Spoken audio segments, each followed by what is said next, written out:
Bonjour et bienvenue dans cette série sud-africaine de nos chroniques Quantum Way. Je suis vraiment heureuse d'être dans ce pays qui me tient à cœur, qui nous tient à cœur chez Quantum Way, car c'est la patrie de Lise Liebrecht. Et c'est aussi un privilège d'y rencontrer des personnes exceptionnelles. Je suis ici aujourd'hui avec Razada. Merci de nous accueillir chez vous, dans votre pays. Je suis vraiment ravie de vous rencontrer ici. Merci, c'est un plaisir. J'aimerais peut-être commencer par évoquer le fait qu'à mes questions, qui êtes-vous? Êtes-vous psychothérapeute? Êtes-vous praticien? Vous répondez que vous ne savez pas vraiment comment vous définir. Pourtant, vous avez été formé à de nombreuses méthodes différentes qui nous sont chères à Quantum Way. Vous avez été dûment formé par des personnes dont nous publions les ouvrages ou dont nous proposons les formations. Peut-être pourriez-vous nous parler un peu de ce que vous faites et de votre parcours dans le domaine de la guérison ou de la guérison du traumatisme. Bien sûr. Tout a commencé pour moi avec mon expérience dans l'armée sud-africaine. J'y ai été appelée et après cela, j'ai eu besoin de beaucoup de guérison. C'est là que j'ai découvert la méditation, puis chemin faisant, les constellations familiales. En 2008, j'ai débuté une formation en Somatic Experiencing, une approche psychocorporelle. Je me suis donc découvert une réelle passion pour la combinaison de ces trois approches, la méditation, les constellations et la Somatic Experiencing, et cela convient parfaitement à qui je suis. Enfin, ces 8 dernières années, je me suis intéressée aux études de Thomas Hübl. C'est comme si mon travail et mon désir de compréhension centré sur les traumatismes personnels, les traumatismes ancestraux-familiaux et les traumatismes collectifs étaient pour moi une véritable source de vraie passion. Je dois aussi reconnaître que ce parcours est loin d'être aisé. Je continue à identifier en moi des espaces qui ont besoin de guérison. Mais en tout cas, c'est ce à quoi je me sens appelée. C'est donc avec votre propre parcours de guérison que vous avez commencé, avant de vous tourner vers l'accompagnement à la guérison des autres. Oui. Vous avez votre cabinet privé, mais vous travaillez également dans un centre de traitement des addictions, un centre de désintoxication. J'ai eu l'occasion de participer à Mankind, un projet fort intéressant pour les hommes, et d'y faire la connaissance du propriétaire de ce centre de désintoxication. Ayant moi-même un passé de toxicomane durant l'adolescence, il a mis en évidence une tendance chez moi. Il m'a dit « Vous avez peut-être arrêté la drogue, mais vous êtes toujours dépendant au travail, au mélodrame, à l'amour, au sexe. Tout semble empreint chez vous de ce caractère addictif. » Et depuis cela, je me rends 1 à 2 fois par semaine dans son centre pour travailler sur moi-même et avec des groupes de personnes formidables autour de la méditation, de la somatic experiencing et des constellations. Là encore, vous avez commencé avec vous-même. Oui. Puis vous avez fini par aider les autres. Je trouve cela intéressant, car je ne pense pas que l'on puisse aider les autres sans passer par la guérison de ses propres traumatismes et sans faire face à son propre passé. Alors, merci d'illustrer cela, car je sais que beaucoup de personnes qui se tournent vers Quantum Way le font en raison de leur propre histoire traumatique ou parce qu'elles ne comprennent pas ce qui leur arrive. Et puis, petit à petit, elles s'impliquent et suivent des formations. C'est un peu mon cas. J'ai suivi des formations et je suis devenue thérapeute. Oui. Donc, vous avez été formé par Peter Levine et l'avez également assisté lors de ces formations. J'ai participé à 2 formations et je l'ai assisté 1 fois à New York. Ce fut un grand privilège. Alors, que pourriez-vous nous dire à ce sujet? Au sujet de cette rencontre avec Peter Levine et de votre expérience avec la Somatic Experiencing dans ses modalités et son approche. Je dirais que c'est un véritable cadeau. J'ai eu la chance de suivre une formation en Italie et en Allemagne, dans des écoles où régnait l'amour et où le travail se faisait en profondeur. Après avoir obtenu ma certification, je suis allée en Suisse pour étudier un peu avec lui.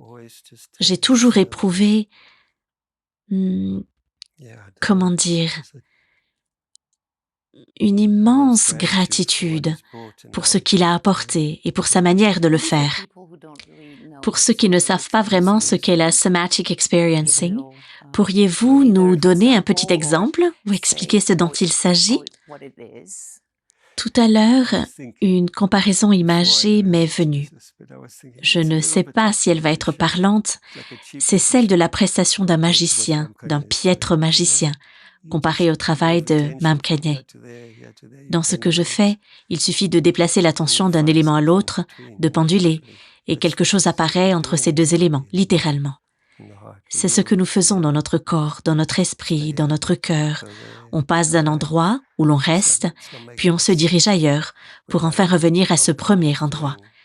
Ça ne semble pas très logique, mais quand je considère Mam Kanye et son œuvre, c'est une de ces personnes dont le travail vous laisse sans voix, tant de responsabilités et tant d'investissements. Et moi, dans tout ça, je me sens toujours un peu comme en apprentissage.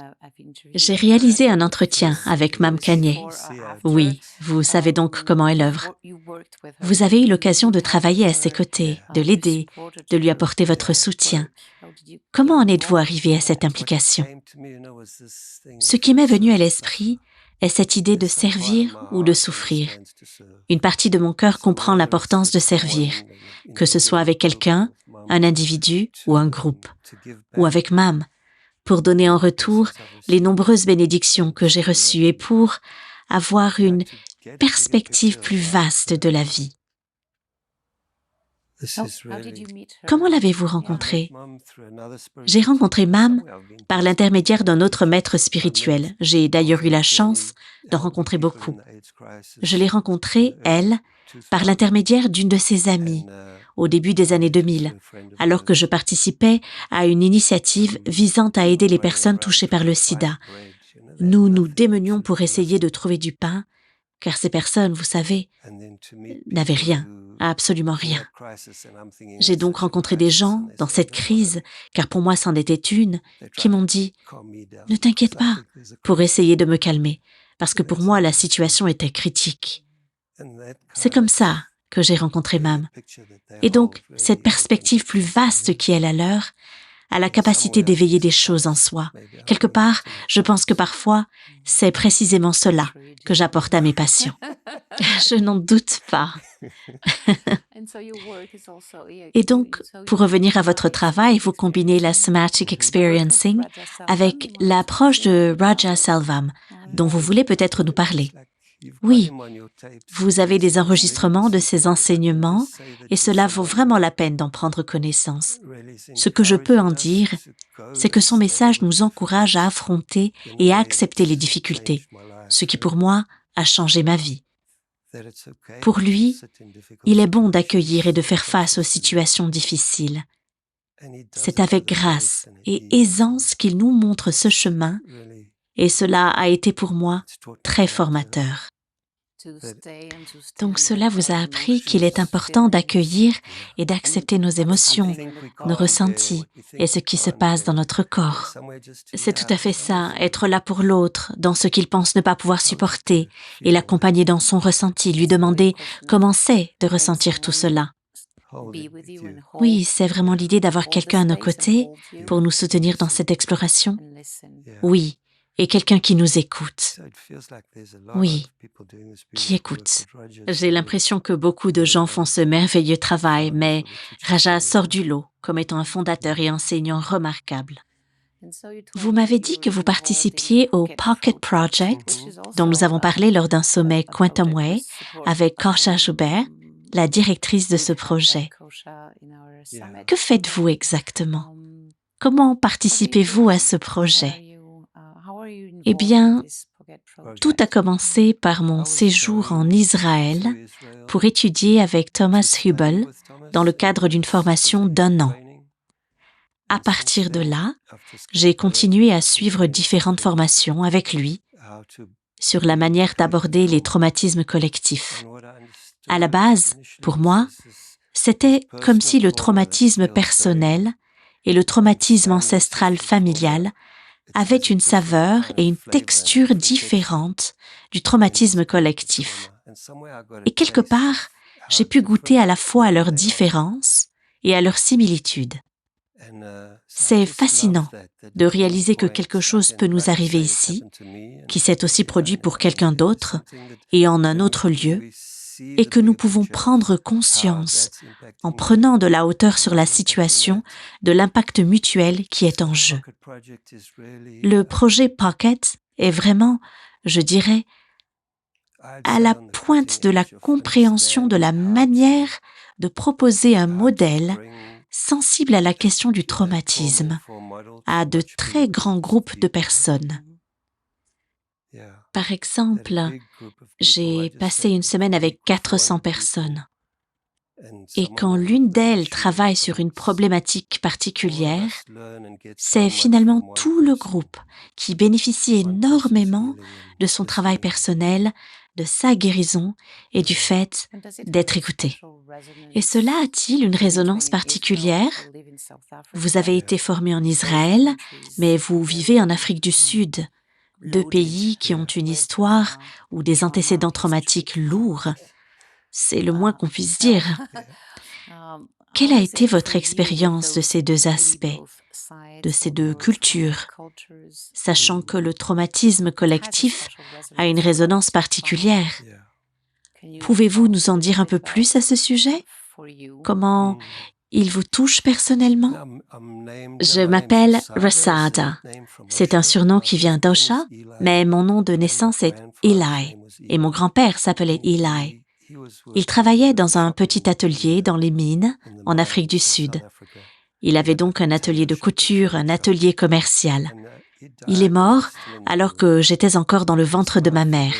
Mais quelque part, je me sens très proche de lui. D'après ce qu'on m'a raconté, quand des personnes noires venaient dans sa boutique, il les servait comme n'importe quelle autre personne, sans distinction de couleur donc, ce qui suscitait certaines objections. Mais à ses yeux, tout le monde était égal. Ces personnes noires étaient bien traitées, respectées et accueillies dans sa boutique. Oui, ce qui était plutôt inhabituel à l'époque. Absolument. Qui plus est, il a su tenir ferme dans ses convictions.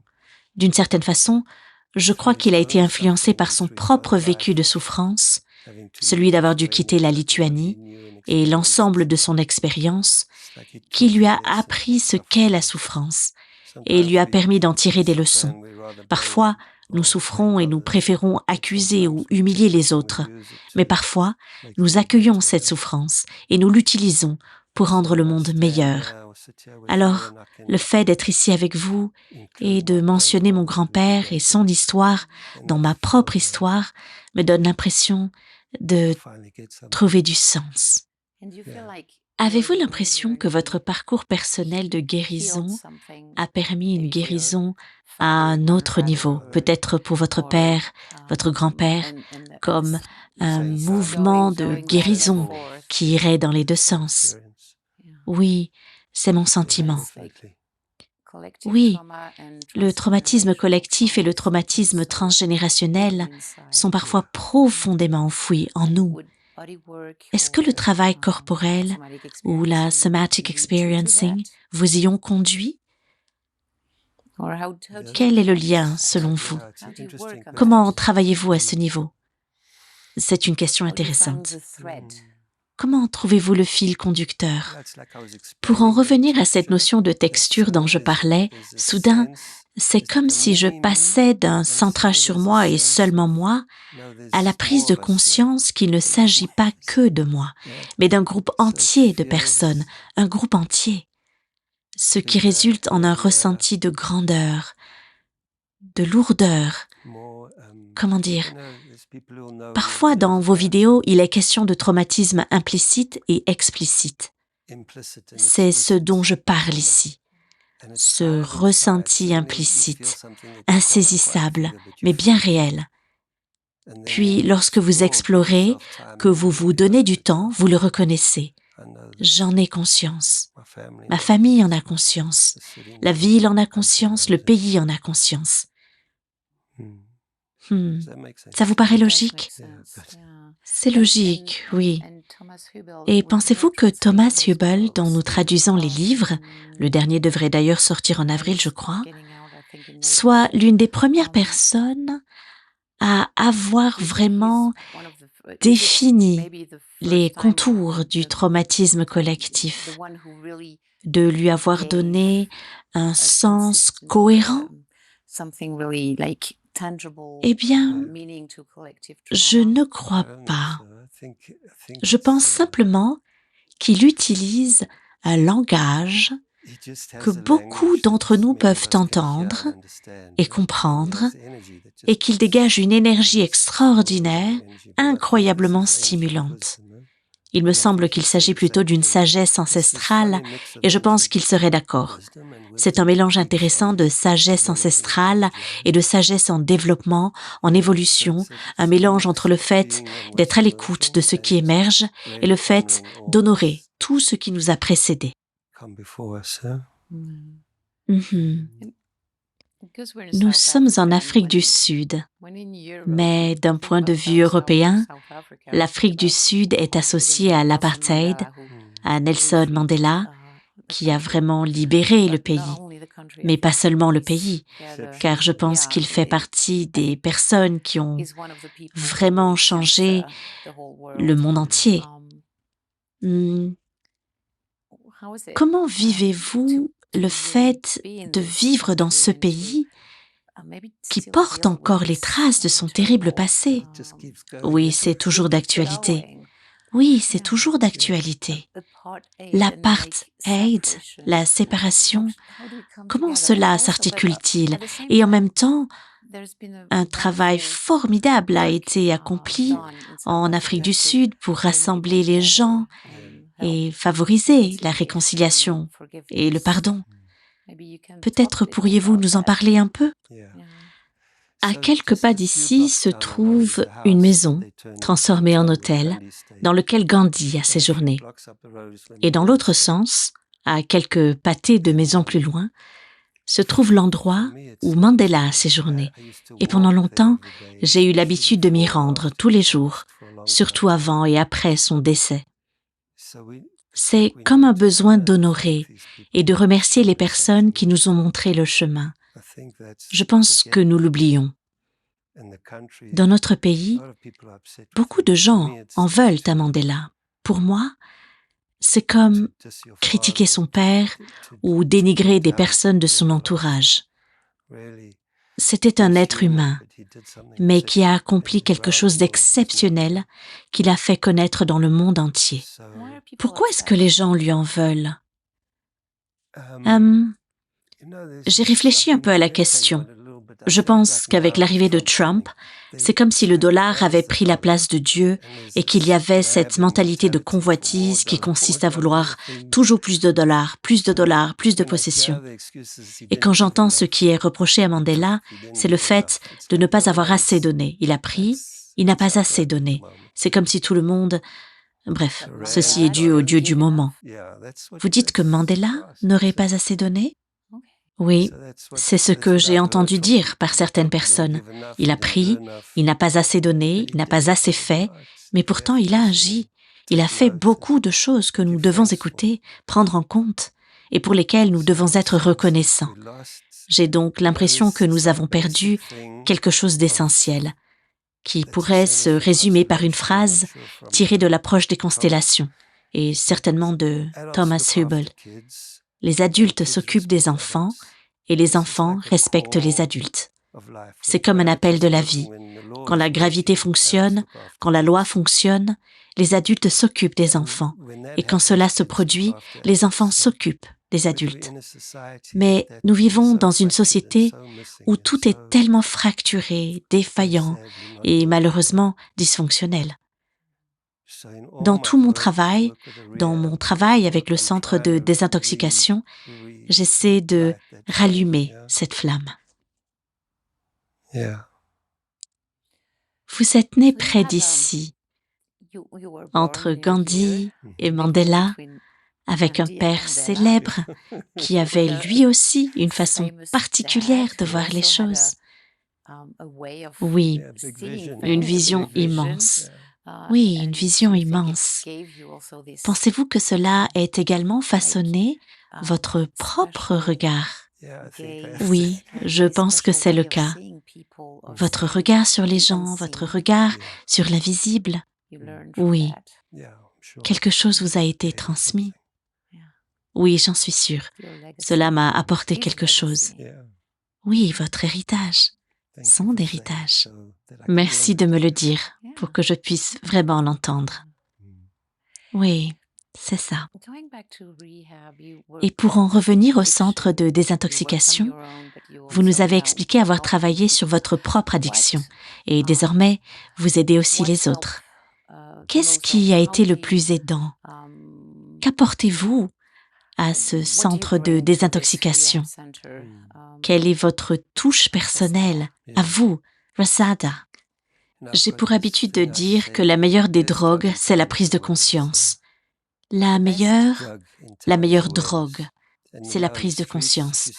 Ici, dans la rue, quand on est dans la rue, on se dit dans notre jargon « ah ouais », autrement dit « conscient, conscient ». Je suis dans la rue, je vis dans la rue et j'en suis conscient. C'est cette prise de conscience que je m'efforce de susciter, d'insuffler, de montrer. Les drogues incitent à quelque chose. Finalement, c'est précisément à cette prise de conscience qu'elles incitent. Parfois, les gens le comprennent et cela allume un feu. Sans cette conscience, on rencontre les mêmes écueils, mais fort de cette conscience, on peut changer la donne.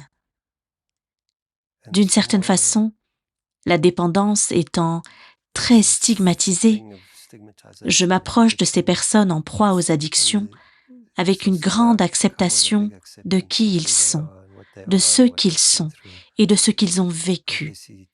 C'est ce que le Dr Stephen Porges et d'autres personnes nous enseignent si brillamment.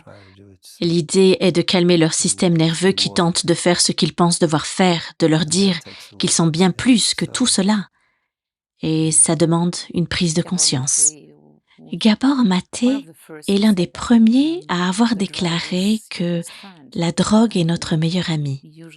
En général, cela renvoie à un traumatisme lié à une relation, un traumatisme relationnel.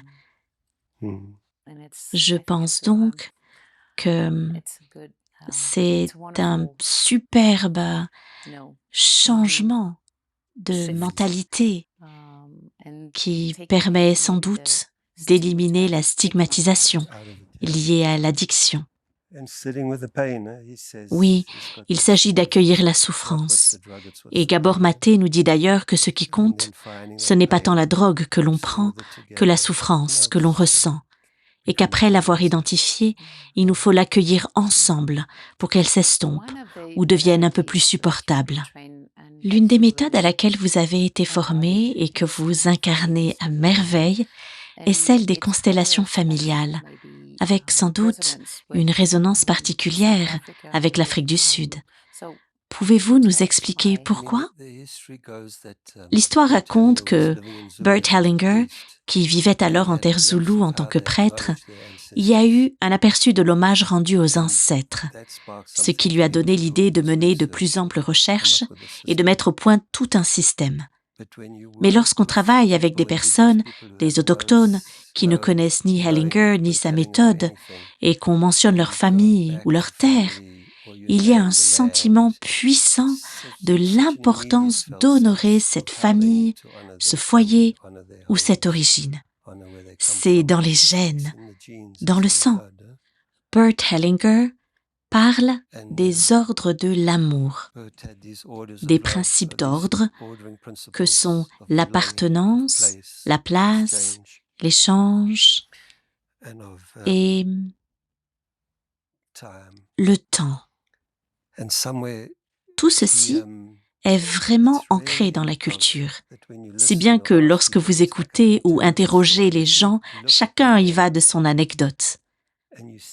Mandela, par exemple, a insufflé un sentiment d'appartenance. Tout le monde se sentait appartenir, n'est-ce pas? C'est aussi simple que ça. Non que tout le monde avait sa place, mais le message de Mandela était le suivant. Nous allons vous trouver une place. C'était en soi un espoir, un miracle en Afrique du Sud. Oui, il va nous trouver une place. Vous avez une place. Et puis, il y a eu ce qu'on appelle un échange. C'est en quelque sorte un équilibre entre le fait de donner et recevoir. Chacun étant responsable de ce qu'il pourrait prendre ou donner en trop. En grandissant, on doit donner. Mandela personnifiait bien cela. Il donnait, il invitait les gens à donner et à mon sens, il donnait vraiment. Ensuite, il y a cette notion de temps. Il avait une compréhension profonde du temps et des générations et savait traverser les époques comme on traverse les territoires, ce qui le rendait remarquable, aussi bien avec les enfants qu'avec les anciens. Il se rendait dans les entreprises ou dans d'autres lieux et il honorait les plus jeunes comme les plus âgés. C'est donc cette notion de temps. C'est aussi tous les pays du monde qui l'honoraient. Mandela a donc incarné ces 4 ordres d'amour dont il était comme imprégné au niveau cellulaire. Je ne sais pas comment il s'y est pris, mais c'est comme si le simple fait d'évoquer son œuvre aujourd'hui nous faisait la ressentir. Je ne vais pas citer de nom, mais on peut prendre n'importe quel autre président ou premier ministre aujourd'hui et on ne sait pas si on appartient. On n'éprouve pas de sentiment d'appartenance, de sentiment d'avoir sa place. Il n'y a simplement plus d'échange. Où honore-t-il? Qui honore-t-il? Ce sont donc des principes qui émanent de valeurs fondamentales, qui sont en quelque sorte transmises dans la culture africaine. Et cela se retrouve dans les constellations familiales. Oui, ces principes y sont présents, accessibles. On peut les enseigner et repérer là où ils sont manquants et comment les ramener. D'accord. Y a-t-il quelque chose que vous aimeriez partager avec notre audience française sur votre œuvre, votre parcours et votre pays? Je suis absolument ravie de votre visite. Nous avons vraiment besoin de visiteurs. Je dirais que la culture française a vraiment accueilli mon père. Et je suis très reconnaissant de la façon dont elle a pris soin de lui et l'a honoré. C'est donnant-donnant. Merci Resada. Merci d'avoir partagé un peu de votre histoire. Merci à vous. Espérons que tout ira pour le mieux. Oui, j'en suis persuadée. Merci.